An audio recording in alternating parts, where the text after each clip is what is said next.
Provided our survival instinct is stirred up. And this is really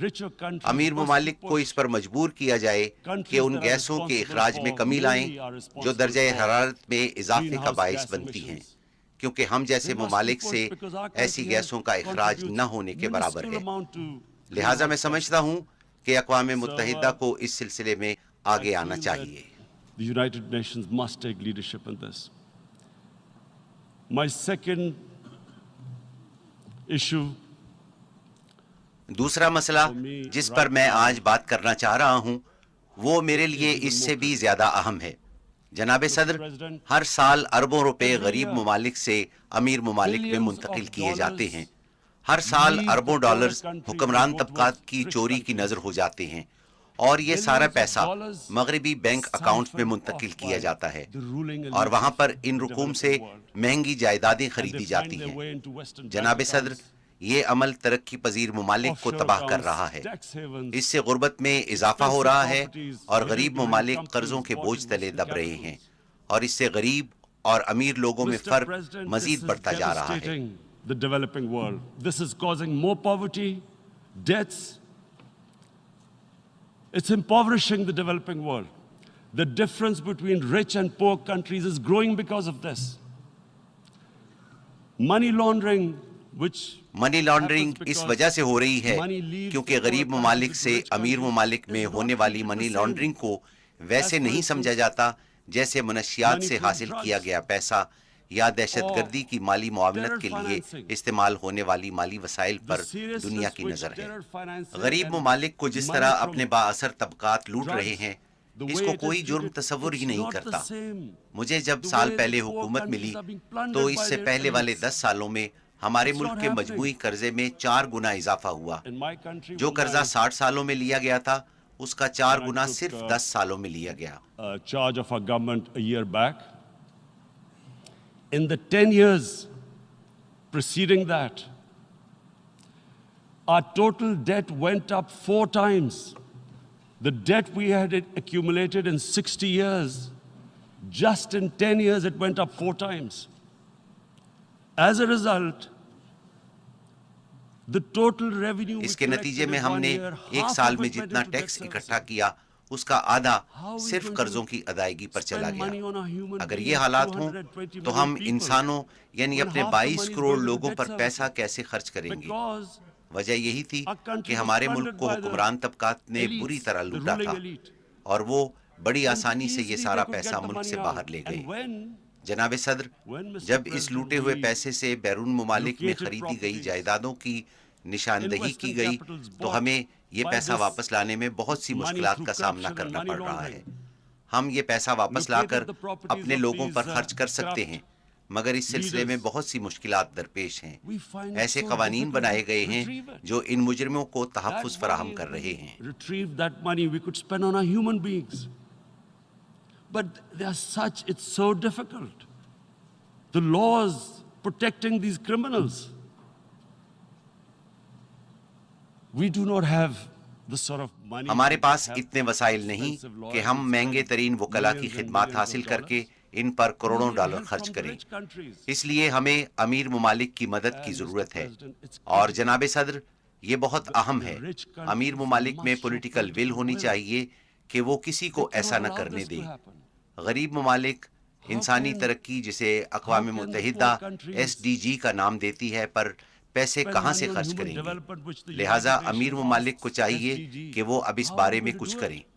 وہ ایسے اقدامات کریں کہ کرپٹ حکمرانوں کے لیے یہ ممکن ہی نہ رہے کہ وہ اپنے ملک کا پیسہ چوری کر کے بیرون ممالک جائیداد منتقل کریں۔ To stop economic refugees coming as we see right now, they must take action. They must take action now.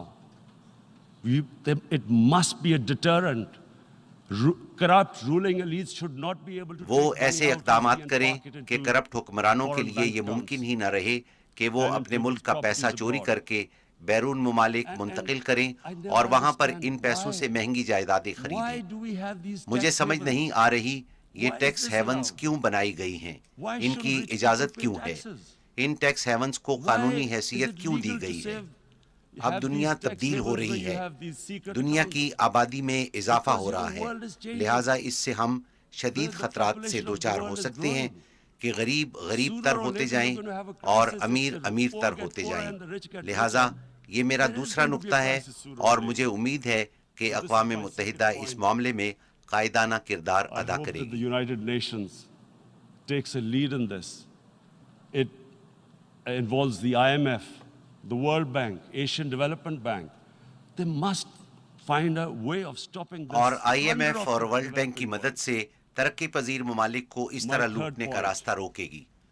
میرا تیسرا نقطہ نظر اسلاموفوبیا ہے. اس وقت دنیا میں تقریباً 1.30 ارب مسلمان آباد ہیں. مسلمان دیگر ممالک مثلاً یورپی یونین اور دوسرے ممالک میں اقلیتوں کی حیثیت سے آباد ہیں. 9/11 کے بعد اسلاموفوبیا میں خطرناک تیز رفتاری سے اضافہ ہوا ہے. انسانی برادریاں ایک ساتھ رہا کرتی ہیں، ان کو ایک دوسرے کو سمجھنا چاہیے، لیکن اسلاموفوبیا کی وجہ سے ہم ایک دوسرے سے دور ہوتے جا رہے ہیں. اگر مسلمان خواتین حجاب پہنتی ہیں تو کچھ ممالک میں اس کو بھی مسئلہ بنا دیا گیا ہے. حجاب کی حیثیت کیا ایک ہتھیار کی سی ہے؟ کچھ ممالک میں خواتین اپنے کپڑے اتار سکتی ہیں مگر وہ کپڑے پہن نہیں سکتی. یہ کیسے ہو سکتا ہے؟ یہ صرف اسلاموفوبیا کی وجہ سے ہوتا ہے. A woman can take off her clothes in countries, but she can't put on more clothes. How is this happening? Because of Islamophobia. And how did this Islamophobia start? After 9/11. Islamophobia کا آغاز کیسے ہوا؟ اس کا آغاز 9/11 کے بعد ہوا. اور یہ کیوں ہوا؟ اس کا آغاز اس لیے ہوا کہ کچھ مغربی لیڈروں نے دہشت گردی کو اسلام سے جوڑا اور اسلامی دہشت گردی، انتہا پسند اسلام جیسی اصطلاحیں استعمال کی گئیں. انتہا پسند اسلام ہے کیا؟ اسلام تو صرف ایک ہی ہے اور وہ ہے محمد صلی اللہ علیہ وسلم کا اسلام جس کی ہم پیروی کرتے ہیں. اس کے علاوہ اور کوئی اسلام نہیں ہے. آپ انتہا پسند اسلام جیسی اصطلاحوں سے مغربی ممالک کے لوگوں کو کیا پیغام دے رہے ہیں؟ ایک ایسا شخص جو نیو یارک میں زندگی گزار رہا ہو وہ کیسے جان سکتا ہے کہ انتہا پسند اسلام اور اعتدال پسند اسلام میں کیا فرق ہے؟ دہشت گردی کا مذہب کے ساتھ کوئی تعلق نہیں ہوتا. اسلامی دہشت گردی اور انتہا پسند اسلام جیسی اصطلاحیں جن کا استعمال اہم لیڈران کرتے ہیں وہ بنیادی وجہ ہے جو اس اسلاموفوبیا کی بنیاد ہے، اور اس سے مسلمانوں کو بہت تکلیف ہوتی ہے. جب ہم مغربی ممالک کا رخ کرتے ہیں تو ہمیں نظر آتا ہے کہ یہ صورتحال بد سے بدتر ہوتی جا رہی ہے. For this Islamophobia, and it has caused pain amongst Muslims. We in Muslim countries watch this Islamophobia traveling abroad, and it's getting worse.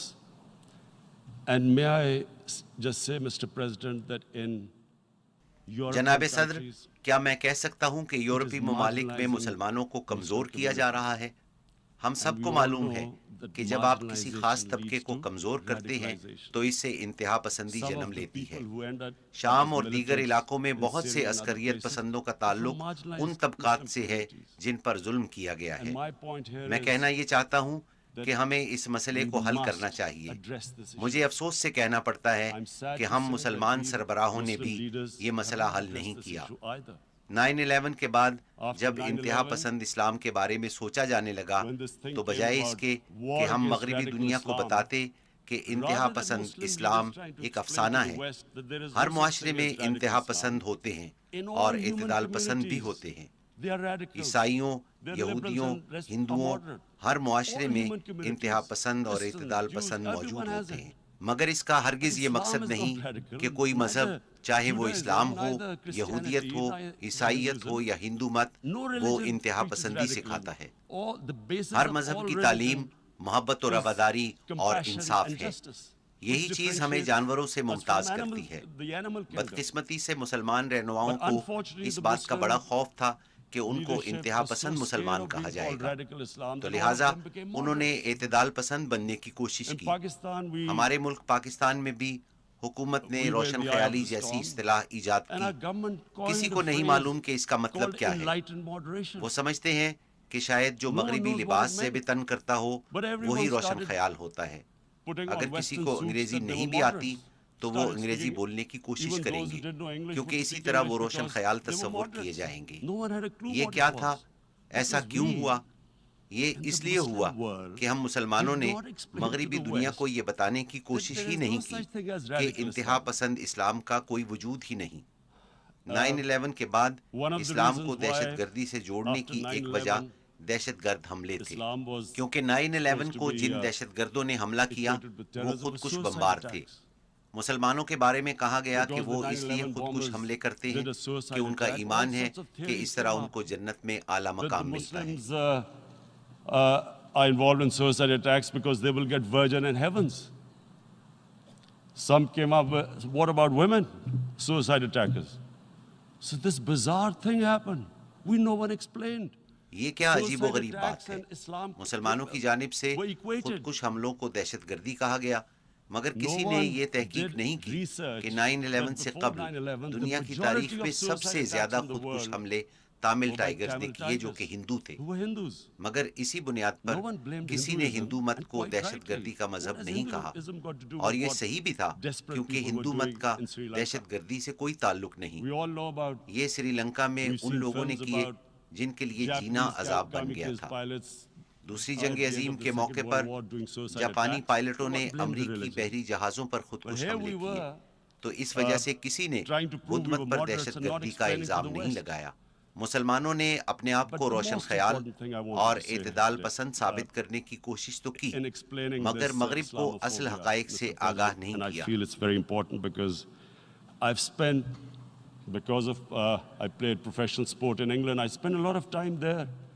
لہٰذا میں سمجھتا ہوں کہ اسلاموفوبیا پر مغرب کو بتانا بہت ضروری ہے، کیونکہ میں مغرب میں بہت سال رہا ہوں اور مجھے معلوم ہے کہ مغربی لوگ مذہب کو اس نظر سے نہیں دیکھتے جس نظر سے ہم مذہب کو دیکھتے ہیں، اور یہ کہ اسلام کے بارے میں ان کی غلط فہمی کیسے پیدا ہوئی۔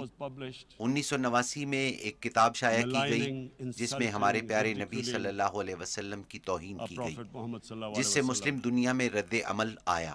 مغرب کو اس مسئلے کی سمجھ ہی نہیں آئی، کیونکہ مغرب میں مذہب کو بالکل مختلف نقطۂ نگاہ سے دیکھا جاتا ہے۔ وہ ہماری طرح مذہب کو نہیں دیکھتے۔ اسلام کو عدم برداشت کا مذہب سمجھا گیا۔ یہ مسئلہ وہاں سے شروع ہوا، اور پھر ہر 2-3 سال بعد کوئی اور سامنے آتا ہے اور ہمارے نبی صلی اللہ علیہ وسلم کی توہین کرتا ہے، جس پر مسلمان دنیا سے رد عمل آتا ہے، اور اس طرح اسلام کے بارے میں عدم برداشت کا تاثر پھیلتا جا رہا ہے۔ And Islam took a real beating 30 years ago. I still remember it became a watershed. And every 2 or 3 years, someone would malign our Prophet, peace be upon him. There would be a reaction by the Muslims. And again, it was Islam, an intolerant religion. Again this time, I blame a certain section of the people in the West who deliberately provoked this. میں مغرب میں ایک خاص طبقے کو اس ضمن میں ذمہ دار سمجھتا ہوں جو جان بوجھ کر اس قسم کی مذموم کوششیں کرتا ہے، کیونکہ ان کو معلوم ہے کہ اس سے کیا اثرات پیدا ہوں گے۔ مغربی دنیا کی اکثریت کو اس کی سمجھ ہی نہیں ہے، اور اس سلسلے میں مسلمان رہنماؤں نے مسلمانوں کو رسوا کیا ہے۔ ہمیں ان کو بتانا چاہیے کہ ہمارے نبی صلی اللہ علیہ وسلم کی ہمارے لیے کیا حیثیت ہے۔ میں آپ کو بتاتا ہوں کہ ہمارے نبی صلی اللہ علیہ وسلم کی ہمارے دلوں میں کتنی محبت ہے۔ نبی اکرم صلی اللہ علیہ وسلم ہماری مقدس کتاب قرآن پاک کے گواہ تھے، اور قرآن مسلمانوں کی رہنمائی کرتا ہے، اور نبی صلی اللہ علیہ وسلم کی زندگی قرآن کا عملی نمونہ ہے۔ نبی صلی اللہ علیہ وسلم نے ریاست مدینہ قائم کی جو دنیا کی تاریخ کی پہلی فلاحی ریاست تھی، اور یہی ریاست مسلمانوں کی تہذیب و تمدن کی بنیاد بنی جو 700 سالوں تک دنیا کی عظیم الشان تہذیب رہی۔ اور وہ ریاست تھی کیا؟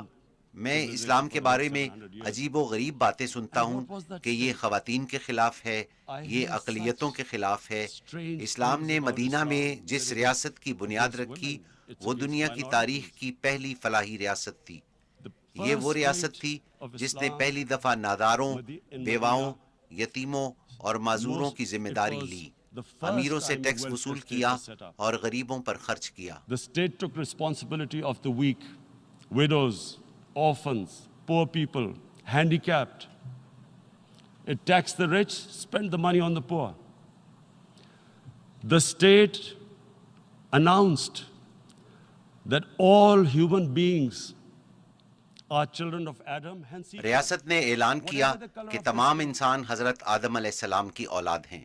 رنگ و نسل کی بنیاد پر ایک کو دوسرے پر کوئی فوقیت حاصل نہیں. پیغمبر اسلام صلی اللہ علیہ وسلم نے اعلان کیا کہ غلام کو آزاد کرنا بہت بڑی نیکی ہے. اس زمانے میں پورے معاشرے کی بنیاد غلامی پر تھی، مگر نبی صلی اللہ علیہ وسلم نے انسانیت کو غلامی سے آزاد کرنے کے لیے عملی اقدامات کیے. آپ نے اعلان کیا کہ غلاموں کو بھی برابر کا شہری سمجھا جائے.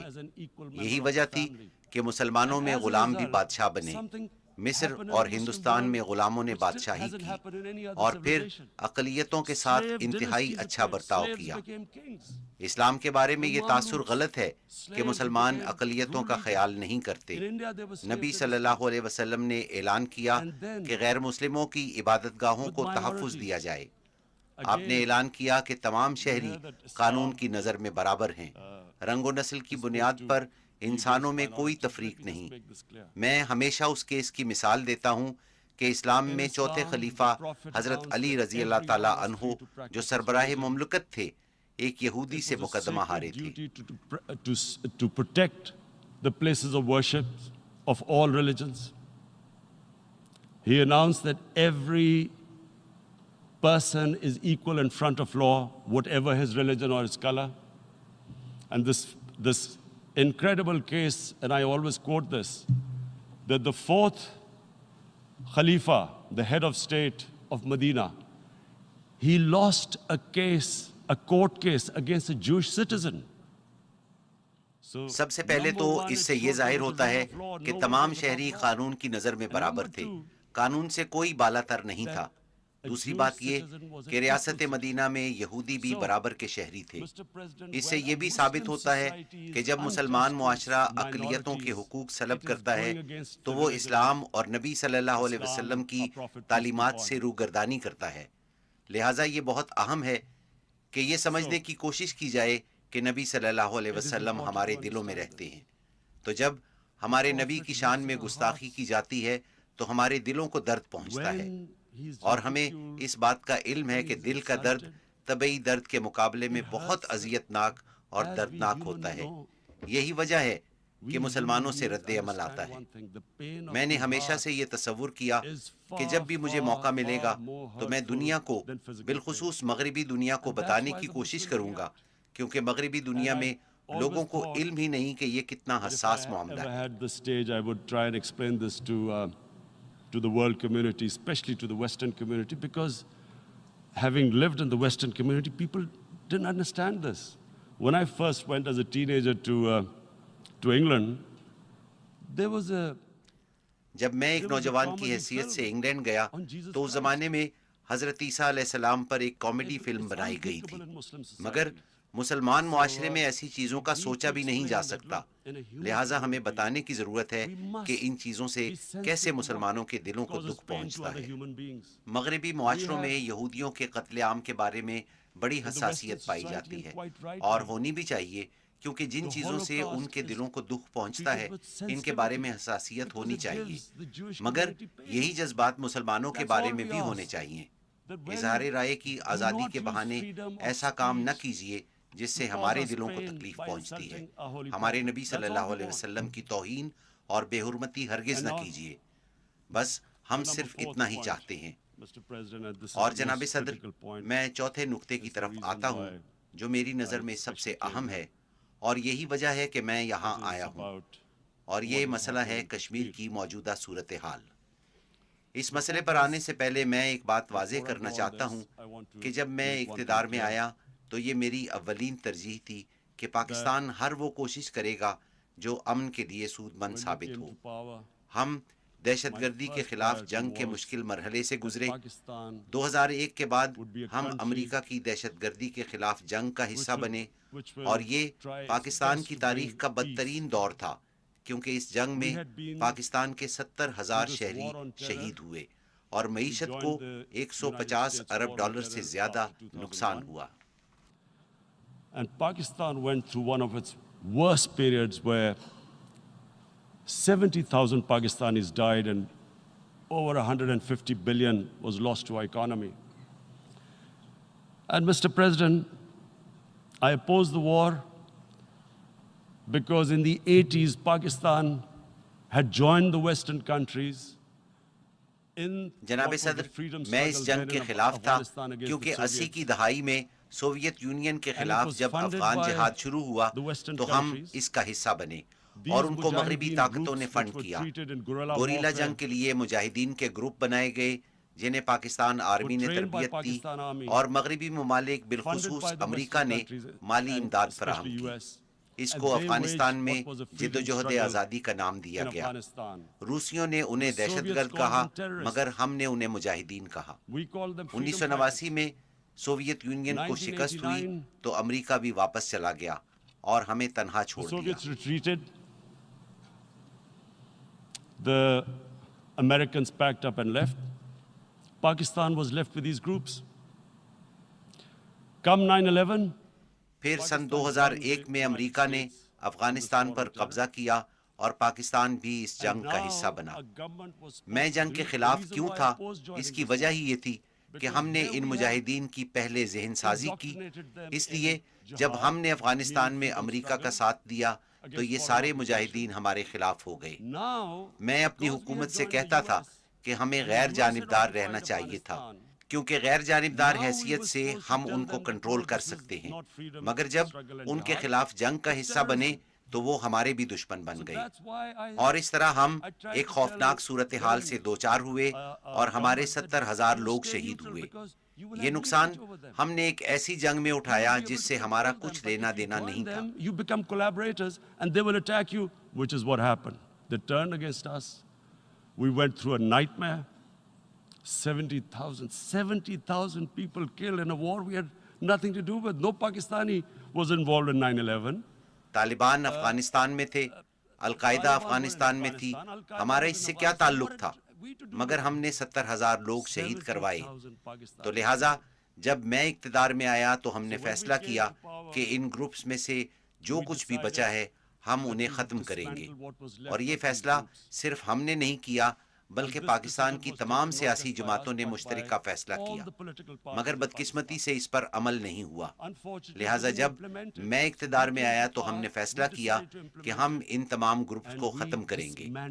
اور مجھے معلوم ہے کہ بھارت ہم پر اب بھی یہ الزام لگا رہا ہے کہ ہم اب بھی ان گروپس کو پال رہے ہیں، مگر میں اقوام متحدہ سے درخواست کرتا ہوں کہ مبصرین کا گروپ بھیجیں اور دیکھیں کہ آیا واقعی پاکستان میں کہیں پر دہشت گردوں کا کوئی ٹھکانہ بچا ہے.